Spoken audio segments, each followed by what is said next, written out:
Hello commandos, welcome to Biomentors classes online.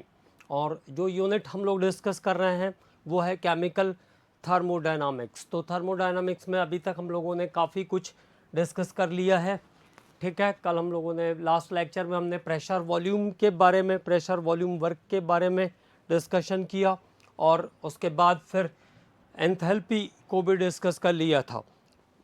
ठीक है, enthalpy is the sum of internal energy and product of pressure and volume. तो enthalpy इसको कहते हैं हम लोग, है ना। डेल्टा एच की वैल्यू निकाल लिया था, उसके बाद हमने delta H equal to delta E plus P delta V. और जहाँ पे वॉल्यूम कांस्टेंट हो जाता है तो डेल्टा एच की वैल्यू डेल्टा ई के इक्वल हो जाती है। ठीक है, तो ये कुछ बातें थी इसमें इम्पॉर्टेंट, इसको ध्यान रखना है। और इसके पहले कि आज के पोर्शन पर चलें, पहले बात कर लेते हैं फर्स्ट लॉ ऑफ थर्मोडायनामिक्स के बारे में। तो फर्स्ट लॉ ऑफ थर्मोडायनामिक्स में हमने पढ़ा था the energy can not be created और डिस्ट्रॉयड। ऊर्जा को न तो उत्पन्न किया जा सकता है और न ही नष्ट किया जा सकता है, इसे केवल एक रूप से दूसरे रूप में बदला जा सकता है। It is converted into one form to another form. तो अब मैंने कहा था आपको कि हीट कैपेसिटीज़ के बारे में काम करेंगे, लेकिन सबसे पहले क्या काम करते हैं, सबसे पहले सभी लॉज और एंथैल्पीज कर लेते हैं। ठीक है, तो सभी लॉ और एंथैल्पीज कर लेते हैं, उसके बाद फिर हम लोग काम करते हैं हीट कैपेसिटीज़ के बारे में। वो छोटा सा पोर्शन है तो आराम से हो जाएगा। तो अगली बात हम लोग करने वाले हैं, अब जितने भी लॉ हैं थर्मोडायनामिक्स से रिलेटेड उन सबको एक साथ पहले फिनिश कर लेते हैं। तो छोटे से ही हैं, जल्दी ही हो जाएगा, ऐसा कोई बड़ा सा नहीं है। बस फर्स्ट लॉ बहुत इंपॉर्टेंट था तो फर्स्ट लॉ को हमने, क्योंकि हमें ज़रूरत भी पड़ रही थी फर्स्ट लॉ की, इसलिए फर्स्ट लॉ हम लोगों ने पहले कर लिया। ठीक है, अब बात करते हैं, एंथैल्पीज पढ़ना है तो पहले बात कर लेते हैं जो लॉ हमारे बचे हुए हैं उनके बारे में। तो सबसे पहले बात करेंगे Hess's law of constant heat summation के बारे में। Hess's law of constant heat summation, Hess's law of constant, Hess's law of constant heat summation, Hazel's law of constant heat summation, Hazel's law of constant heat summation। Hindi में इसको कहेंगे हेस का स्थिर ऊष्मा संकलन का नियम, हेस का स्थिर ऊष्मा संकलन का नियम, Hazel's law of constant heat summation। तो पहली बात तो ये ध्यान रखना है, based on first law of thermodynamics, based on first law of thermodynamics, based on first law of thermodynamics, first law of thermodynamics, ये ऊष्मागतिकी के प्रथम नियम पर आधारित है। Based on first law of thermodynamics, तो ऊष्मागतिकी के प्रथम नियम पर आधारित है, based on first law of thermodynamics. Okay, तो फर्स्ट लॉ पर बेस है Hess's law. It means it is law of conservation of energy, it is law of conservation of energy, law of conservation of energy, law of conservation of energy, law of conservation of energy. और ये ऊर्जा संरक्षण का नियम है। It is law of conservation of energy. तो दो बातें हो गई हाजेस लॉ के बारे में। Hess's law is based on first law of thermodynamics, और फर्स्ट लॉ क्या कहता है, एनर्जी कंजर्व्ड, एनर्जी हमेशा कंजर्व रहती है, केवल एक टाइप की एनर्जी को हम दूसरे टाइप की एनर्जीज में चेंज कर सकते हैं, इतनी सुविधा हमारे पास रहती है। तो फर्स्ट लॉ ऑफ थर्मोडायनामिक्स के बारे में से रिलेटेड है Hess's law of constant heat summation. Hazel's law of constant heat summation is related with the first law of thermodynamics. ठीक है, और इसको भी हम फर्स्ट लॉ से रिलेट करते हैं। देखिए क्या कहता है फर्स्ट लॉ।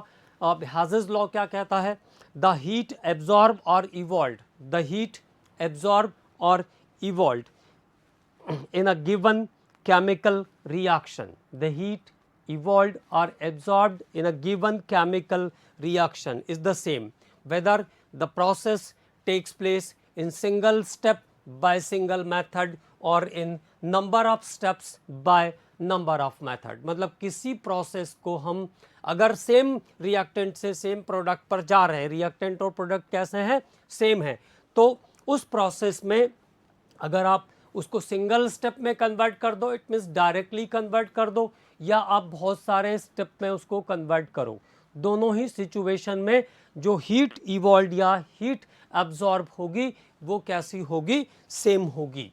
ठीक है, तो अब बात कर लेते हैं जरा हज़ेस लॉ के बारे में। हज़ेस लॉ, सीधे सीधे लॉ पे बात कर रहे हैं। अभी तक तो हमने ये बात किया कि ये फर्स्ट लॉ ऑफ थर्मोडायनामिक्स पर बेस है, it is law of conservation of energy, है ना। द हीट एब्जॉर्ब और इवॉल्व, द हीट एब्जॉर्ब और इवॉल्व, द हीट एब्जॉर्ब और evolved, the heat absorbed or evolved in a given chemical reaction, in a chemical reaction, heat absorbed or evolved in a chemical reaction, in a chemical reaction, in a chemical reaction, heat evolved or absorbed in a chemical reaction is the same, is the same or constant,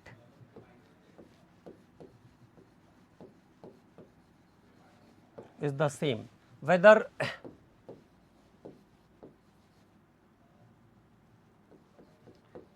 the process takes place, whether the process takes place, whether the process takes place in a single step, whether the process takes place in a single step by single method, by single method, whether the process takes place in single step by single method or in number of steps, in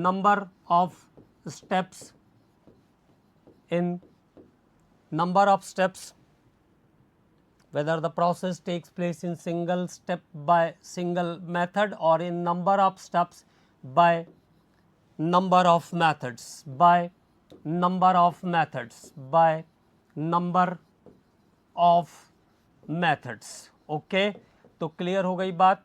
कोई भी chemical reaction अगर हो रहा है तो उसको हम single step में सिंगल मेथड से फिनिश कर देंगे तो उतनी ही हीट इवॉल्व होगी जितनी हीट उसको हम नंबर ऑफ स्टेप्स में नंबर ऑफ मेथड्स, मतलब डिफरेंट नंबर ऑफ मेथड्स के थ्रू ख़त्म करेंगे तो भी जो हीट इवॉल्व हो रही होगी वो कैसी होगी, सेम होगी, कांस्टेंट होगी। तो amount of heat change, amount of energy change during a chemical reaction is always constant, amount of energy change during a chemical process is always constant, whether the process takes place in single step by single method or in number of steps by number of methods। अब एक example, बहुत simple सा एक example लेते हैं। जैसे हमने कहा C+O2 तो बन गया CO2, C+O2 तो बन गया CO2, मतलब कार्बन को हमने बाउंड किया एयर में तो वो कन्वर्ट हो गया है कार्बन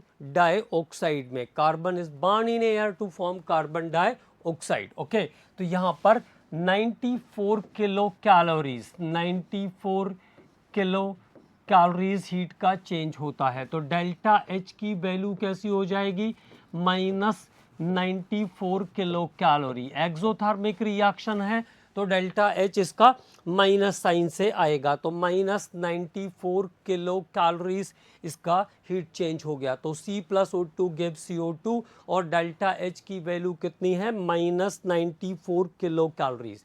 अब ये तो हो गई सिंगल स्टेप की बात। अगर इस रिएक्शन को हम सेकेंड टाइम देखें कैसे कैरी ऑन कर रहे हैं, पहली बार हमने क्या काम किया, C+O2, it means restricted amount of oxygen दिया इसको, तो ये आ जाएगा कार्बन मोनोऑक्साइड में। Now this time it is converted into carbon monoxide plus 26 kilo calories of heat evolve during this process. तो पहले स्टेप में 26 किलो कैलोरी हीट इवॉल्व हुई, मतलब डेल्टा एच की वैल्यू -26 किलो कैलोरीज हो जाएगा, delta H equal to -26 kilo calories. And in the step 2, और इसी रिएक्शन को हमने आगे बढ़ाया स्टेप 2 में, CO plus half O2, CO plus half O2, and now it is finally converted into CO2।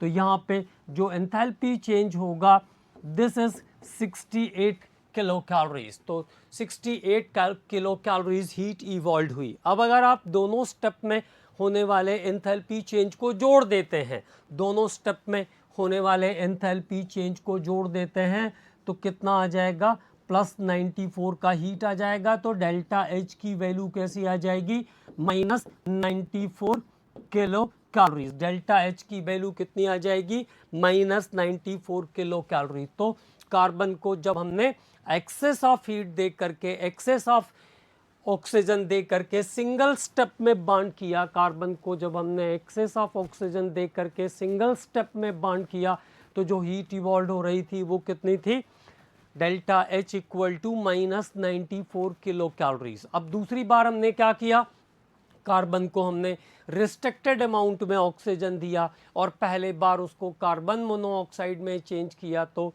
Delta H -26, और दूसरे बार कार्बन मोनोऑक्साइड को फिर से ऑक्सीजन दिया मैंने, and finally it is converted into carbon dioxide. That time enthalpy change is -68 kilo calories. तो total जो enthalpy change है वो कितना है, -94 किलो कैलोरीज ही है।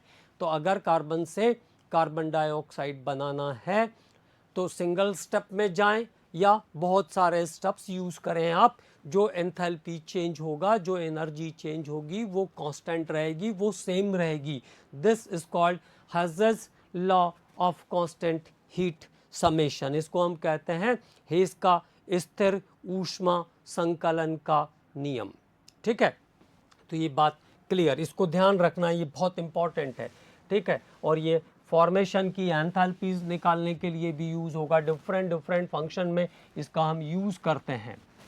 तो ये हो गया Hess's law of constant heat summation. उसके बाद अगला जो लॉ हम लोग जिसके बारे में बात करेंगे वो है लावुज़ियर लैप्लास लॉ। लावुज़ियर लैप्लास लॉ, अभी मैंने आपसे कहा है कि अभी सबसे पहले क्या करते हैं, जितने भी लॉ हैं उनको नोट कर लेते हैं। लावुज़ियर लैप्लास लॉ। तो अब लावुज़ियर लैप्लास लॉ क्या कहता है, इसको सीखते हैं। केवल स्टेटमेंट्स हैं, फर्स्ट लॉ जैसी ब्रीफिंग नहीं है, ज़रूरत भी बहुत कम पड़ती है, लेकिन ध्यान रखना है क्योंकि वो हमारा काम है ताकि कोई भी क्वेश्चन बाहर न जाए। तो लावुज़ियर लैप्लास लॉ क्या कहता है उसके बारे में बात कर लेते हैं। जैसे मैंने कहा C+O2 it gives carbon dioxide +94 kilo calories of heat. ये सब प्रैक्टिकल वैल्यूज रहती है कि कितने एक मोल के कॉम्बस्टन पे, एक मोल के फॉर्मेशन पे कितनी एनर्जी निकल रही है, इसको मेजर्ड वैल्यू होता है, ये सब है ना। तो ये सब हमें ध्यान रखना पड़ता है, इसको ध्यान रखेंगे, है ना। तो C+O2 CO2 कितना एनर्जी चेंज, 94 किलो कैलोरीज का हीट चेंज किया इसने। कितना हीट चेंज किया, 94 किलो कैलोरीज का हीट इसने चेंज किया। तो हम लोग बात कर रहे हैं लावुज़ियर लैप्लास लॉ के बारे में। तो लावुज़ियर लैप्लास लॉ में मैंने आपको बताया कि अगर कार्बन को हमने बांड किया और कार्बन को बांड करके हमने कार्बन डाइऑक्साइड बनाया, तो 94 किलो कैलोरीज हीट इवॉल्व हुई इस प्रोसेस में। 94 किलो कैलोरीज हीट इवॉल्व होती है। अगर मान लो अब हम कार्बन डाइऑक्साइड को ब्रेक करते हैं, कार्बन डाइऑक्साइड को डिकम्पोज करते हैं, तो क्या बन जाएगा, C+O2 बन जाएगा। And that time 94 kilo calorie heat is absorb during the process. 94 kilo calorie heat इस प्रोसेस में एब्जॉर्ब हो जाएगी। ठीक है, तो किसी कंपाउंड के एक मोल के फॉर्मेशन पर जो हीट निकलती है, कॉम्बस्टन पर जो हीट निकली है, उतनी ही हीट उस कंपाउंड के एक मोल के डिसोसिएशन पर खर्च हो जाएगी। This is the Lavoisier Laplace law. ठीक है, तो the amount of heat, the amount of heat, amount of heat, the amount of heat evolved, the amount of heat evolved during, the amount of heat evolved during formation of, amount of heat evolved during formation of 1 mole of compound, formation of 1 mole of compound, 1 mole of compound, formation of 1 mole of compound is equal to, is equal to, is equal to amount of heat absorbed, is equal to amount of heat absorbed, equal to amount of heat absorbed during dissociation of, during dissociation of 1 mole of same compound, dissociation of 1 mole of same compound. Okay, तो this is the Lavoisier Laplace law. ये एक simple सा statement है, इसको ध्यान रखना है। किसी भी कंपाउंड के 1 मोल के फॉर्मेशन पर जितनी हीट इवॉल्व हुई है, उसी कंपाउंड के 1 मोल के डिसोसिएशन पर उतनी ही हीट क्या होगी, एब्जॉर्ब हो जाएगी। This is called Lavoisier Laplace rule और लैवोसियर लैप्लास लॉ।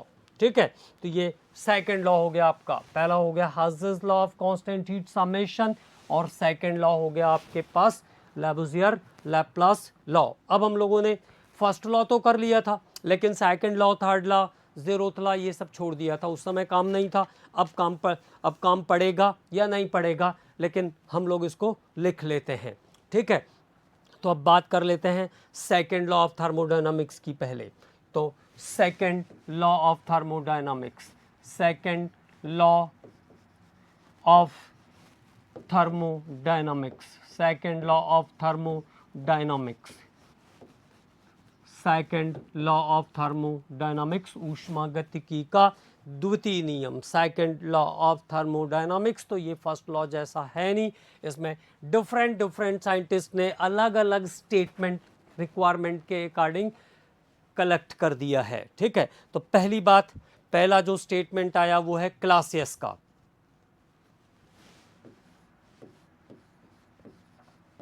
क्लासियस ने क्या कहा सेकंड लॉ के लिए? तो क्लासियस ने अपनी बात को रखा, it is not possible to convert heat into work without compensation, not possible to convert heat into work without compensation.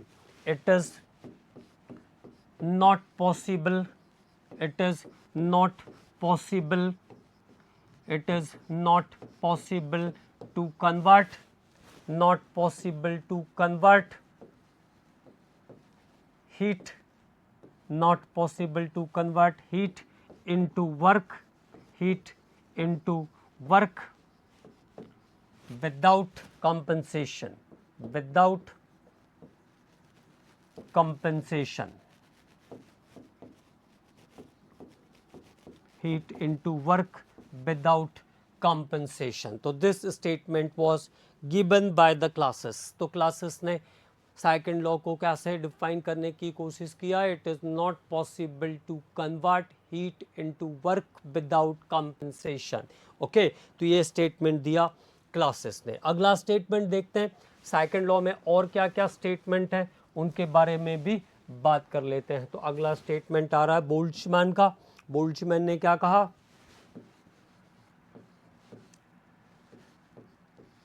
तो बोल्ट्जमैन ने क्या कहा सेकंड लॉ के बारे में, उसके बारे में बात करते हैं।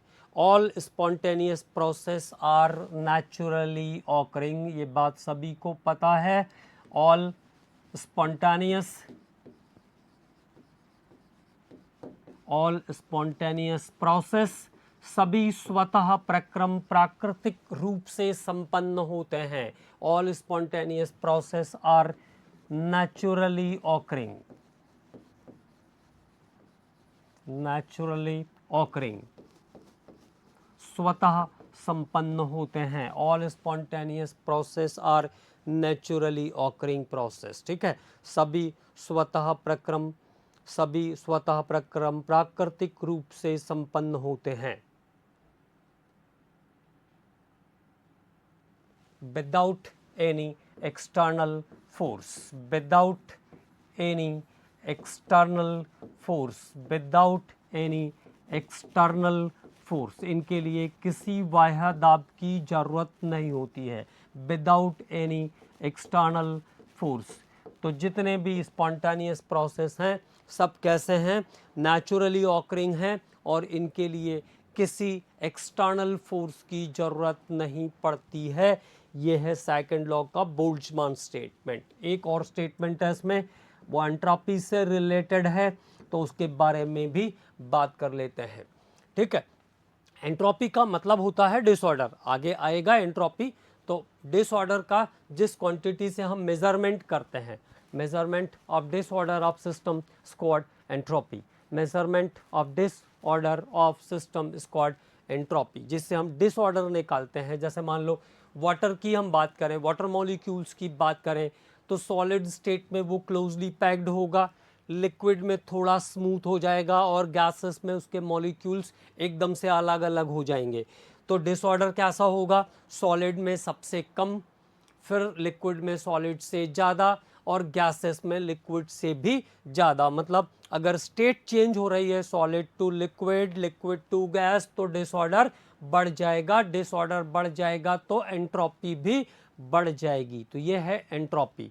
ठीक है, तो जिस क्वांटिटी से हम किसी सिस्टम के डिसऑर्डर को मेजर करते हैं उसको कहते हैं एंट्रोपी। अब थर्ड लॉ से इसका क्या रिलेशन है उसके बारे में बात करते हैं। तो सेकंड लॉ से इसका क्या रिलेशन है उसके बारे में बात करते हैं। तो जैसे बोल्ट्जमान ने एक स्टेटमेंट दिया कि कोई भी स्पॉन्टेनियस प्रोसेस जो है वो नेचुरली ऑकरिंग है, ये बिना एक्सटर्नल फोर्स के, बिना बाह्य दाब के अपने आप होता है। जब हम लोग बात कर रहे थे स्पॉन्टेनियस के बारे में तब भी मैंने आपको बताया था कि आप किसी अगर ठंडी चीज़ गर्म चीज़ को छुओगे तो वो आपकी बॉडी में हीट आ जाएगा, ठंडी चीज़ को छुओगे तो हीट क्या होगी, आपकी बॉडी से वहाँ पर ट्रांसफ़र हो जाएगी। तो इट्स नेचुरल प्रोसेस। इलेक्ट्रिसिटी का फ्लो हाई पोटेंशियल से लो पोटेंशियल अपने आप होता है। ठीक है, एयर अपने आप जहाँ पे वो हीटअप होगी तो ऊपर उठेगी, ऊपर उठेगी तो गर्म जो हॉट एयर है वो कोल्ड एयर की तरफ आएगी और एक वेव बन जाती है जिसके कारण एयर का फ्लो होता है। ठीक है, तो ये सब नेचुरली ऑकरिंग प्रोसेस है। अब तीसरी बात हमको करना था, the entropy of universe increases when a spontaneous process takes place और थर्मोडायनामिक प्रोसेस टेक्स प्लेस। तो एक सिंपल सा स्टेटमेंट ध्यान रखना है। तीसरा स्टेटमेंट क्या है, the entropy of universe, the entropy मतलब disorder, entropy of universe, the entropy of universe increases, the entropy of universe increases when a thermodynamical process, when a thermodynamical process, when a thermodynamical process takes place, when a thermodynamical process takes place, thermodynamical process takes place. Okay, किसी भी ऊष्मागतिक प्रक्रम के संपन्न होने पर ब्रह्मांड की entropy बढ़ जाती है, मतलब डिसऑर्डर बढ़ जाता है। आप ऐसे समझ लो जैसे कोई भी व्यक्ति एक स्कूटर चला के जा रहा है तो कुछ हीट चेंज कर रहा है ना, तो क्या कर रहा है वो यूनिवर्स के एंट्रोपी को, डिसऑर्डर को क्या कर रहा है, बढ़ा रहा है। तो this is the second law, statements related with the second law. ठीक है, तो सबसे पहले क्लासेस ने क्या कहा, it is not possible to convert heat into work without compensation, heat को वर्क में बिना कंपनसेशन के कन्वर्ट नहीं किया जा सकता है। फिर बोल्ट्जमान ने ये कहा कि कोई भी स्पॉन्टेनियस प्रोसेस जो है वो इटसेल्फ होने वाला है, उसके लिए कोई एक्सटर्नल फोर्स लगाने की ज़रूरत नहीं है। और इसके बाद तीसरा स्टेटमेंट देखा हमने, the entropy of universe increases when a thermodynamical process takes place. तो it is the points related with the second law of thermodynamics. और आपकी बुक में अगर कोई और नया पॉइंट मिलेगा तो आप उसको भी नोट कर लेना। कभी कभी क्या होता है जब इस टाइप के क्वेश्चन आते हैं कि कौन सा स्टेटमेंट करेक्ट है और कौन सा स्टेटमेंट करेक्ट नहीं है, तो वहाँ पे हमें इंफॉर्मेशंस की ज़रूरत पड़ती है, तो वहाँ पे ये आपको काम आएगा। अब उसके बाद सेकेंड लॉ के बाद हम बात करेंगे third law of thermodynamics. Third law of thermodynamics, हालांकि इसका भी रिलेशन एंट्रोपी से ही है, लेकिन अब थोड़ी सी एंट्रोपी के बारे में मैंने आपको जानकारी इसलिए दे दिया है तो हम लोग बात कर सकते हैं। थर्ड लॉ ऑफ थर्मोडायनामिक्स, ऊष्मा गतिकी का तृतीय नियम। और कोई एप्लीकेशन इनके आपको काम में आने वाले हैं नहीं, केवल आप लॉ ध्यान रखो ताकि कभी पूछेंगे तो आपको ध्यान रहेगा कि थर्ड लॉ को हमने ऐसा बोला था, है ना। Third law of thermodynamics, entropy of a perfect crystalline substance. Entropy मतलब डिसऑर्डर, परफेक्ट क्रिस्टलाइन सब्सटेंस के अंदर एब्सोल्यूट जीरो मतलब 200 माइनस 273 पे क्या होगी, जीरो होगी। The entropy of a perfect crystalline substance is zero at absolute zero, मतलब कोई एंट्रोपी कोई डिसऑर्डर नहीं रहेगी एब्सोल्यूट जीरो पर परफेक्ट क्रिस्टलाइन सब्सटेंस के अंदर। ठीक है, तो what is the third law, the entropy, sorry, the entropy of a perfect crystalline substance, the entropy of a perfect, the entropy of a perfect crystalline substance, the entropy of a perfect crystalline substance, entropy of a perfect crystalline substance is zero at absolute zero. The entropy of a perfect crystalline substance is zero at absolute zero. Hindi में इसको ऐसा कहेंगे, परम ताप पर किसी भी पूर्ण क्रिस्टली पदार्थ की एंट्रोपी, परम ताप पर किसी भी पूर्ण क्रिस्टली पदार्थ की एंट्रोपी शून्य होती है। तो entropy of a perfect crystalline substance is zero at absolute zero. This is the third law of thermodynamics. तो ये हो गया थर्ड लॉ ऑफ थर्मोडायनामिक्स का इंपॉर्टेंस, है ना। अब उसके बाद बात करते हैं एक और law, zeroth law. Zeroth law के बारे में बात करेंगे। इसके बाद थर्ड लॉ लिख लिया हम लोगों ने। अगला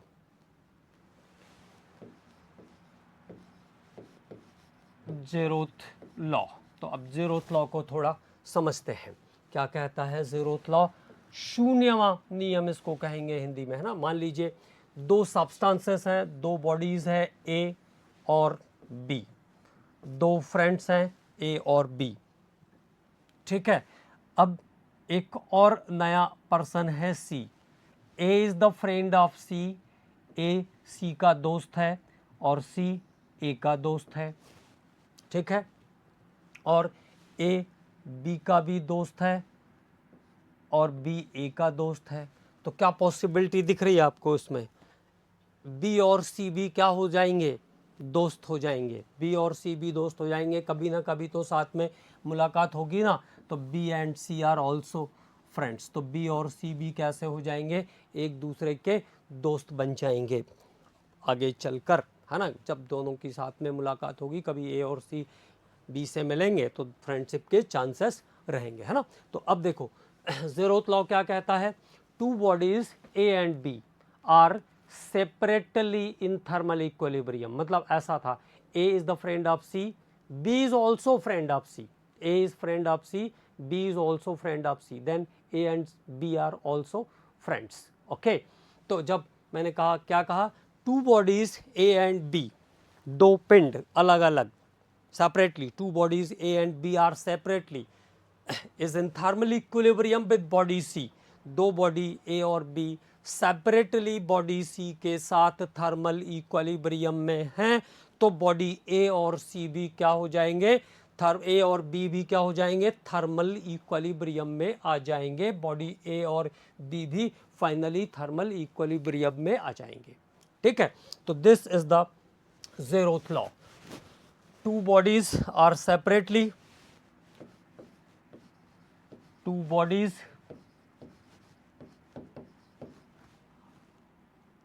A and B are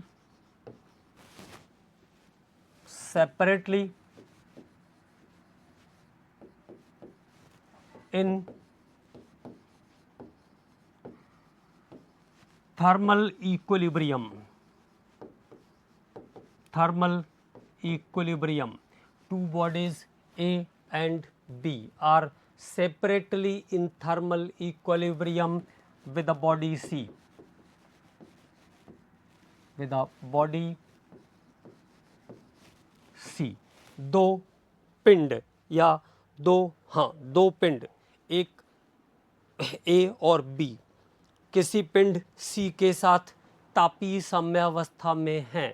Two bodies A and B are separately in thermal equilibrium with a body C. Then body A and B are also in thermal equilibrium.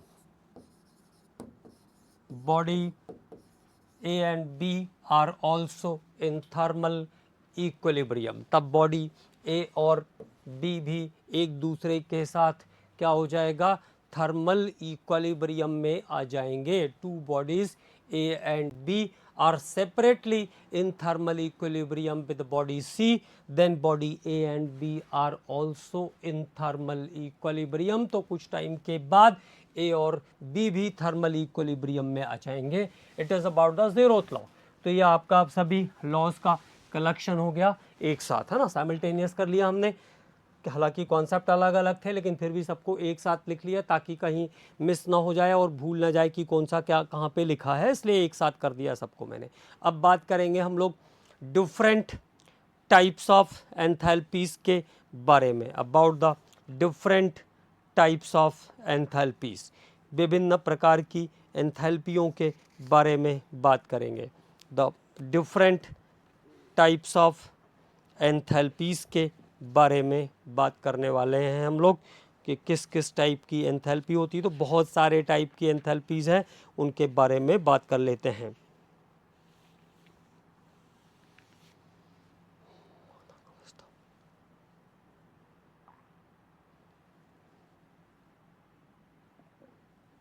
ठीक है, तो सबसे पहले डिफरेंट टाइप की एंथैल्पीज में हम लोग सबसे पहले बात करेंगे enthalpy of formation. Enthalpy of formation. Formation का मतलब होता है किसी चीज़ को बनाना. फॉर्मेशन बनाना, है ना. तो मेकिंग ऑफ समथिंग, तो किसी चीज़ को हम बना रहे हैं. कैसे बनाएंगे? Bye constituents.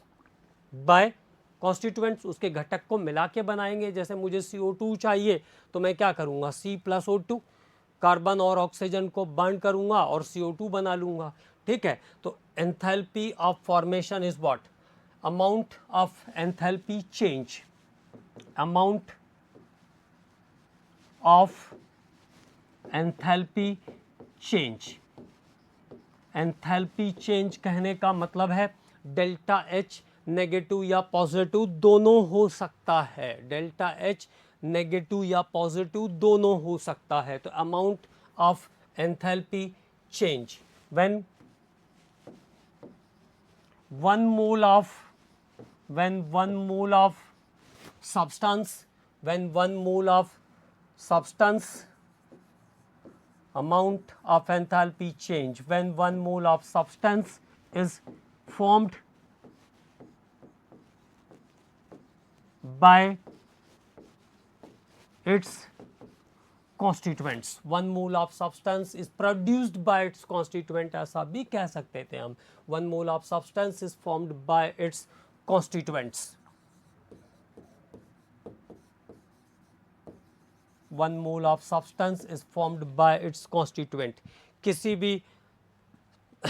भी एक मोल के पदार्थ के निर्माण पर, एक मोल के पदार्थ के निर्माण पर होने वाला एंथैल्पी का परिवर्तन, या एंथैल्पी का वह परिवर्तन जब किसी यौगिक के एक मोल को उसके घटकों के संयोग से प्राप्त किया जाता है तो उसे क्या कहते हैं? एंथैल्पी ऑफ फॉर्मेशन कहते हैं। It is called enthalpy of formation. किसी भी कंपाउंड के एक मोल को उसके कॉन्स्टिट्यूएंट के हेल्प से बनाने पर जितना भी एंथैल्पी चेंज होगा, जितना भी हीट चेंज होगा, उसे क्या कहेंगे? एंथैल्पी ऑफ फॉर्मेशन कहेंगे। It is called enthalpy of formation. It is calculated, it is calculated, it is calculated, it is calculated at 25 degrees centigrade. It is calculated at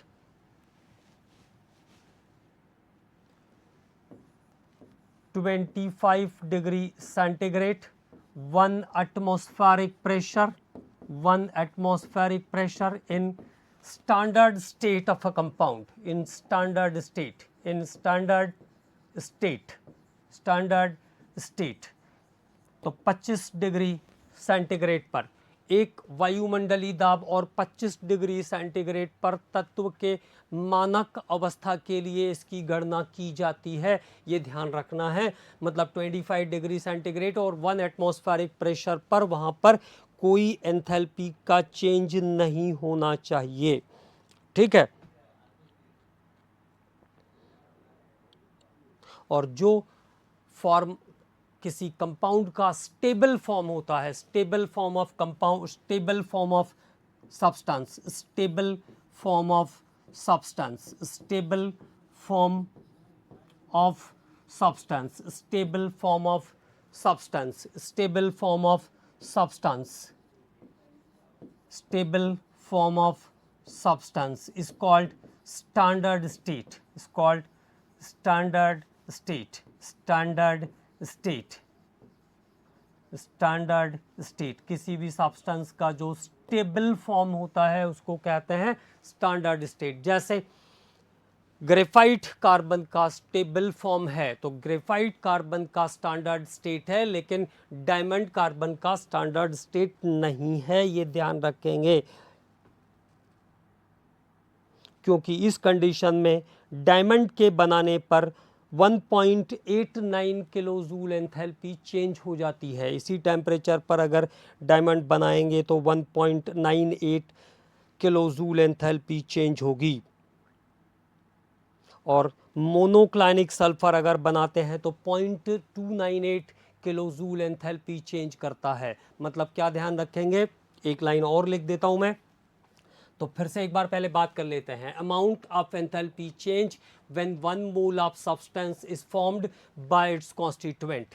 एक मोल यौगिक के निर्माण पर उसके घटकों के संयोग से एक मोल यौगिक के निर्माण पर होने वाला एंथैल्पी का परिवर्तन संभवन की एंथैल्पी या एंथैल्पी ऑफ फॉर्मेशन कहलाता है।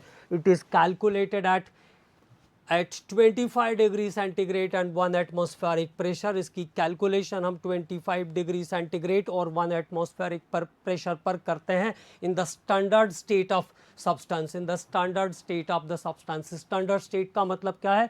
द स्टेबल स्टेट, जो इस टेम्परेचर और इस प्रेशर पर कैसा है? स्टेबल है, मतलब जहाँ पे उसका एंथैल्पी चेंज कैसा होगा? जीरो होगा। तो enthalpy change standard state stable होगी तो कितनी हो जाएगी? जीरो हो जाएगी। तो एक बात ध्यान रखेंगे, इंपॉर्टेंट बात एक और कर लें। Graphite, graphite is standard state of carbon, standard state of carbon. Graphite carbon की मानक अवस्था है, standard state of carbon. Where in case of diamond, where in case of diamond, in case of diamond the enthalpy change, the enthalpy change is, the enthalpy change is, enthalpy change in case of diamond is 1.89 kilo joule per mole, 1.89 kilo joule per mole, 1.89 kilo joule per मोल। इसका मतलब ये हुआ कि diamond carbon का standard state नहीं है। Diamond is not standard state of carbon, क्योंकि 1 atmospheric pressure और 25 डिग्री सेंटीग्रेड पर ये 1.98 किलो जूल पर मोल के हिसाब से एनर्जी चेंज कर देता है। ठीक है, इसी तरीके से ये हो गई पहली बात। दूसरी बात क्या ध्यान रखना है, rhombic sulphur, rhombic sulphur, rhombic sulphur is standard state of sulfur, is standard, rhombic sulfur is standard state of sulfur, standard state of sulfur, standard state of sulfur। Rhombic sulphur जो है सल्फर का standard state है, standard state of sulphur. Where monoclinic sulphur दूसरा allotrope है इसका, monoclinic sulphur, monoclinic sulphur change 0.298 kilojoule per mole of energy, kilojoule per mole energy change करता है monoclinic sulphur. Allotropic form है diamond और graphite दोनों carbon के, और रोम्बिक और मोनोक्लाइनिक सल्फर दोनों एलोट्रॉफिक फॉर्म है सल्फर के। तो डायमंड जो है वो स्टैंडर्ड स्टेट नहीं है कार्बन का, जबकि ग्रेफाइट कार्बन का स्टैंडर्ड स्टेट है। ठीक है, तो अगर एंथैल्पी ऑफ फॉर्मेशन को कैलकुलेट करना होगा तो मतलब हमको ग्रेफाइट को यूज करना पड़ेगा। ठीक है, और रोम्बिक सल्फर सल्फर का स्टैंडर्ड स्टेट है, जबकि monoclinic sulphur is not standard state of sulphur. Monoclinic sulphur sulphur का स्टैंडर्ड स्टेट नहीं है। अब बात करते हैं अगले पॉइंट पर, तो नेक्स्ट पॉइंट पर बात करना शुरू करते हैं। पहले कुछ एग्जांपल्स देख लेते हैं इसके, फिर उसके बाद आगे बात करते हैं। तो इसी तरह से डिफरेंट टाइप की एंथैल्पीज है, मेनली जो केमिस्ट्री का पोर्शन है वो यही वाला है। ठीक है ना, तो क्वेश्चंस भी कॉमनली इसी पोर्शन पर ज़्यादातर बेस्ड रहते हैं, ज़्यादातर क्वेश्चन जो है इसी पोर्शन पर बेस्ड रहते हैं। तो एंथैल्पी ऑफ फॉर्मेशन के बारे में हम लोग बात कर रहे हैं। ठीक है, तो एग्जांपल देख लेते हैं एंथैल्पी ऑफ फॉर्मेशन का। एंथैल्पी ऑफ फॉर्मेशन किसके लिए, 1 mole of compound bye it's constituents. जैसे हमने कहा 1/2 N2 प्लस 3/2 H2, तो क्या बनाएगा, अमोनिया बनाएगा। नॉर्मली जब हम N2 प्लस H2 लिखते हैं तो कितनी एनर्जी चेंज होती है, 22.4 किलो कैलोरीज एनर्जी चेंज होती है 2 मोल के लिए। तो 1 मोल के लिए कितनी हो जाएगी, 22.4 की जगह 11.2 किलो कैलोरीज हीट चेंज हो जाएगी। डेल्टा एच का वैल्यू -11.2 आ जाएगा, -11.2 आ जाएगा। ठीक है, कार्बन से मीथेन का बनना, तो C+2H2 give 1 mole of methane, क्या बनाएगा, 1 मोल ऑफ मीथेन बनाएगा। और यहाँ पे प्लस 17.9 किलो कैलोरीज हीट का चेंज होगा, मतलब डेल्टा एच की वैल्यू कैसी आ जाएगी, -17.9 किलो कैलोरीज आ जाएगी, -17.9 किलो कैलोरीज आ जाएगी। कभी मान लो अगर जूल में पूछेंगे तो क्या हो जाएगा, जूल में चाहिए होगी तो क्या हो जाएगा, 4.18 से मल्टीप्लाई कर देंगे इसको, है ना, 4.18 से मल्टीप्लाई कर देंगे तो वैल्यू जूल में चली जाएगी। ठीक है, तो अब एक और बात कर लेते हैं, एक और एग्जांपल, C+2S सल्फर, तो कार्बन डाइसल्फाइड का फॉर्मेशन CS2 कार्बन डाइसल्फाइड। तो यहाँ पे कार्बन और सल्फर के कॉम्बिनेशन के लिए एनर्जी देनी पड़ेगी कितनी, 22 किलो कैलोरीज। तो इधर आके क्या हो जाएगी, माइनस डेल्टा एच की वैल्यू क्या हो जाएगी, +22 किलो कैलोरीज। तो एंथैल्पी ऑफ फॉर्मेशन में डेल्टा एच की वैल्यू नेगेटिव और पॉजिटिव दोनों हो सकती है, ये बात ध्यान रखना है। This is important point. Okay, इसीलिए हमने ऐसा कहा था शुरू में ही, amount of enthalpy change during formation of 1 mole of compound, amount of enthalpy change during formation of 1 mole of compound by its constituents, किसी यौगिक के एक मोल को उसके अवयवी तत्वों के संयोग से प्राप्त करने पर जितना एंथैल्पी का परिवर्तन होता है उसे हम कहते हैं संभवन की एंथैल्पी, एंथैल्पी ऑफ फॉर्मेशन। क्या क्या कंडीशन ध्यान रखना है? It is calculated at 1 atmospheric pressure 25 degree centigrade and in the standard state of the substance, in the standard state of the substance. What is the meaning of the standard state? It is the stable state of the substance. It is stable state of the substance. We do not exchange any kind of energy at that temperature and pressure, जिसमें 25 degree centigrade तापक्रम और एक वायुमंडलीय दाब पर किसी भी प्रकार के ऊर्जा का विनिमय नहीं होता है। एनर्जी चेंज कितना होना चाहिए? शून्य होना चाहिए। तो it is the stable state और it is the standard state of the compound. वो किसी कंपाउंड का या किसी एलिमेंट का या किसी भी चीज़ का, जो भी जिससे सब्सटेंस का स्टैंडर्ड स्टेट कहलाता है, मानक अवस्था कहलाती है वो उसकी। ठीक है, अब अगले लेक्चर में हम लोग डिफरेंट टाइप की सभी एंथैल्पीज़ को फिनिश करेंगे और फिर इन पे क्वेश्चंस कर लेंगे। तो ये यूनिट धीरे धीरे फिनिश होने की तरफ आगे चलेगा।